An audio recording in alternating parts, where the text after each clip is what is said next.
Hello नमस्ते, welcome है आप सभी का स्टडी क्रिएटर के यूट्यूब चैनल पर। आज के इस वीडियो में हम आपको बताने वाले हैं कक्षा 12 हिंदी इम्पोर्टेंट क्वेश्चंस।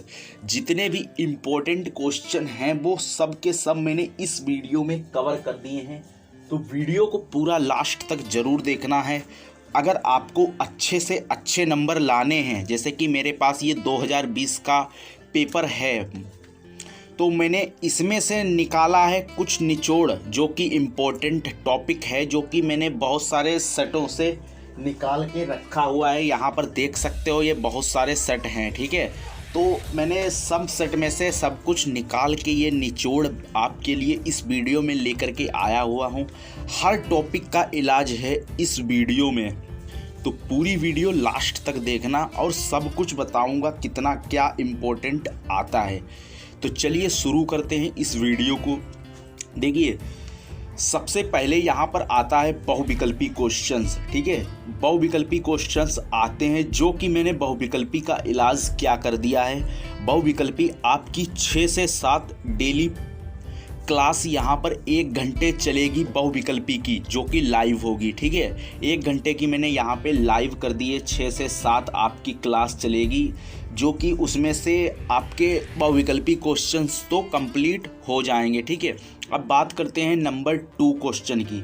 तो आपको यहाँ पर आपको ज्वाइन होना ज़रूर है इसी चैनल पे।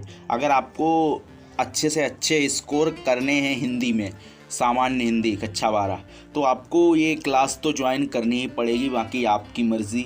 देखिए यहाँ पर अब प्रश्न नंबर 2 की बात आती है, गद्य के अनुच्छेदों पर प्रश्न, जो कि यहाँ पर आते हैं संद, मतलब जो व्याख्या करने के लिए आती है। यहाँ पर देखिए, जैसे कि आप यहाँ पर देख सकते हो, देखिए यहाँ पे ये प्रश्न दिया हुआ है नंबर, इस प्रश्न की हम बात कर रहे हैं।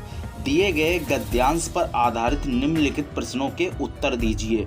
यानी कि ये 10 नंबर की आती है, ये मतलब पूरी की पूरी व्याख्या होती है और ये आपको पता ही होगी। और ये मैं आपको एक ऐसा तरीका बता रहा हूँ, देखिए ध्यान से आपको वीडियो को देखना है।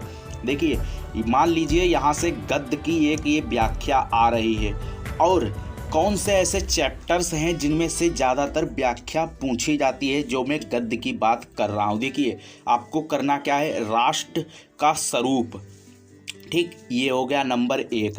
अब अभी बताऊंगा थोड़ी देर में कि आपको करना क्या है। उसके बाद में ये आपको पूरी के पूरे लिख कर ही रख लेने हैं। इसके बाद में आती है बात अशोक के फूल की, और नंबर 3 पर भाषा और आधुनिकता, और नंबर 4 हम और हमारा आदर्श। आपको इनमें से करना क्या है, क्योंकि व्याख्या आती है ना, तो आपको प्रत्येक जितने चैप्टर ये 4 लिखे हुए 4 चैप्टर को विस्तार से आपको पढ़ लेना है कि इसमें क्या बताया जाता है और क्या इसकी कहानी है। इसी प्रकार से अशोक के फूल के बारे में आपको पूरा चैप्टर पढ़ लेना है। मैं याद करने को नहीं कह रहा हूँ, बस आपको अच्छे से समझ लेना है। इसके बाद में भाषा और आधुनिकता के बारे में आपको पढ़ लेनी है। हम और हमारा आदर्श, इसमें से भी आपको पढ़ लेना है। ये 4 चैप्टर बहुत इम्पोर्टेंट हैं। इन्हीं में से जितना मैंने निकाला है आज तक का निचोड़, जितने भी मतलब मैंने निकाले, सब मैंने देखा है कि इन्हीं 4 चैप्टर में से एक गद्य की व्याख्या रखी जाती है, जो कि 10 नंबर की होती है। तो आपको इन 4 चैप्टर को अच्छे से कवर करना है। इसके बाद में बात करते हैं पद्य पर एक व्याख्या आती है, ठीक है। ये तो आपको पता ही होगा, एक पद्य पर व्याख्या आती है। तो पद्य पर व्याख्या आती है, तो उसके भी मैंने यहाँ पर चैप्टर्स लिख रखे हैं। देखिए एक चैप्टर नंबर 1 चैप्टर है मैथिली शरण गुप्त। मैथिली शरण गुप्त वाला जो चैप्टर है, इसको भी आपको अच्छे से अब याद करना नहीं है, बस इसको भी समझ लेना है कि इसमें क्या बताया जा रहा है और क्या दिखाया मुझे गया है। जयशंकर प्रसाद, इसके बाद में महादेवी वर्मा, और फिर रामधारी सिंह दिनकर। इन 4 चैप्टर और ये 4 चैप्टर को आपको बस अच्छे से पढ़ लेना है और समझ लेना है। इनके बाहर व्याख्या नहीं जाएगी, मैं ये लिख कर दे रहा हूँ, क्योंकि मैंने जितना भी अभी निकाला हुआ है ये मैं ऐसे ही वीडियो को रिकॉर्ड नहीं कर रहा हूँ, बना नहीं रहा हूँ, क्योंकि मैंने अच्छे से कवर करके ही आपको ये वीडियो प्रोवाइड करा रहा हूँ। क्योंकि इन्हीं चार मतलब ये 4 चैप्टर हो गए और ये 4 चैप्टर हो गए, इन्हीं दोनों में से 4 चैप्टरों में से 2 व्याख्याएं पूछी जाती हैं, इनका ये निचोड़ है। इसके बाद में बात करते हैं अगले प्रश्न की, जो कि जीवन परिचय। लेखक का पहले जीवन परिचय देखते हैं कि कौन कौन से इम्पोर्टेंट जीवन परिचय हैं और आपको ये पढ़ने ही पड़ेंगे। देखिए, लेखक के जीवन परिचय में कौन है इम्पोर्टेंट? कन्हैयालाल मिश्र प्रभाकर, ये बहुत इम्पोर्टेंट जीवन परिचय है। और इसके बाद में नंबर 2 पर आता है हजारी प्रसाद द्विवेदी, ये भी बहुत इम्पोर्टेंट जीवन परिचय है। और नंबर 3 पर आता है डॉक्टर APJ अब्दुल कलाम। ये आपको तीनों जीवन परिचय याद करने ही होंगे, क्योंकि आपको याद करने का मैंने निचोड़ भी इस वीडियो में बता दिया। अगली जो मैंने मतलब चैनल पर अगर आप जाओगे तो मैंने जीवन परिचय की वीडियोस डाल दी हैं और बहुत ही कम शब्दों में मैंने जीवन परिचय की वीडियोस बनाई हुई हैं और आप उन्हें आसानी से देख करके अच्छे से समझोगे तो आपको एक झटके में याद हो जाएगा, क्योंकि मैंने उनमें भी बहुत अच्छे से जीवन परिचय को विस्तार से समझाया है। ठीक है, तो ये 3 हो गए जीवन परिचय, ये बहुत इम्पोर्टेंट है, ये आना ही आना है इनमें से एक। ठीक है, इसके बाद में बात करते हैं कवि वाले जीवन परिचय की, जो कि ये भी आता है 5 नंबर का। और फिर अगला प्रश्न भी आता है, मतलब 2 जीवन परिचय आते हैं, जैसा कि आपको पता ही होगा। इसके बाद में देखते हैं कवि वाले जीवन परिचय कौन कौन से इम्पोर्टेंट हैं। देखिए, मैथिली शरण गुप्त का भी बहुत इम्पोर्टेंट जीवन परिचय है, मैथिली शरण गुप्त। इसके बाद में सुमित्रानंदन पंत, फिर आती है बात जयशंकर प्रसाद।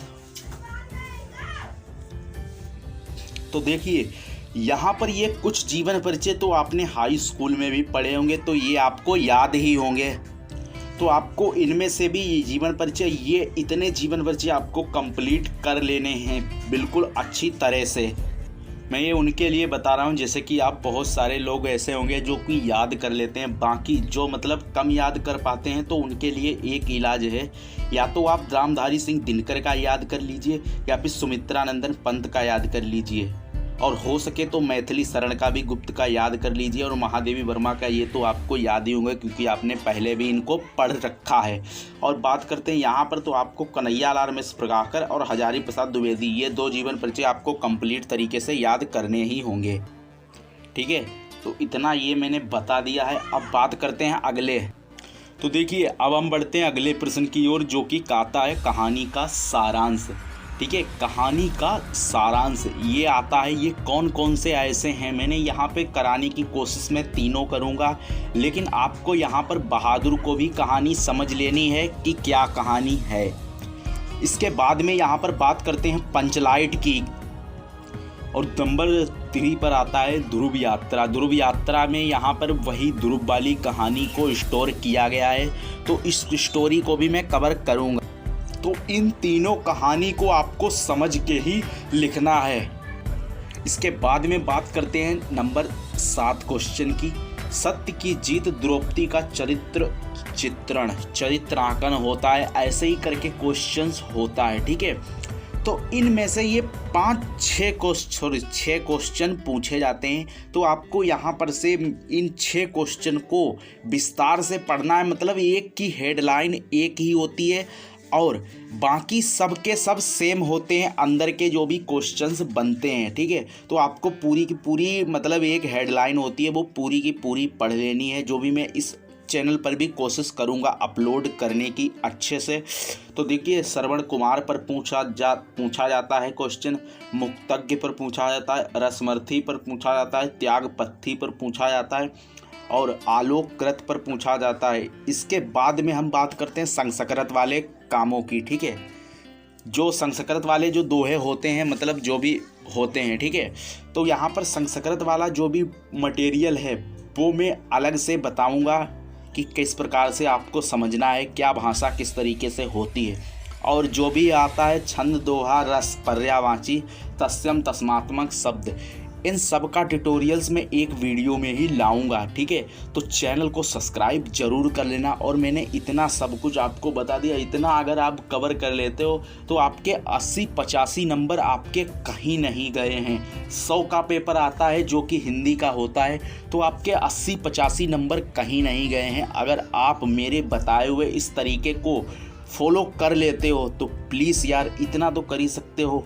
अगर आपको अच्छे नंबर लाना है तो आपको ये सब कंप्लीट करना ही होगा। ये मैंने इतना निचोड़ बता दिया, अगर आप विस्तार से लिखोगे तो आपके 90+ भी नंबर हो सकते हैं, कोई इसमें कहने की बात नहीं है। तो आपको इतना सब कुछ कंप्लीट करना है। और वीडियो अच्छी लगी हो तो यार लाइक कर देना, सब्सक्राइब कर देना। हम इसी तरह आपके लिए इतना सब यार मटेरियल्स इकट्ठा करते रहते हैं ताकि आपका भी भला हो सके।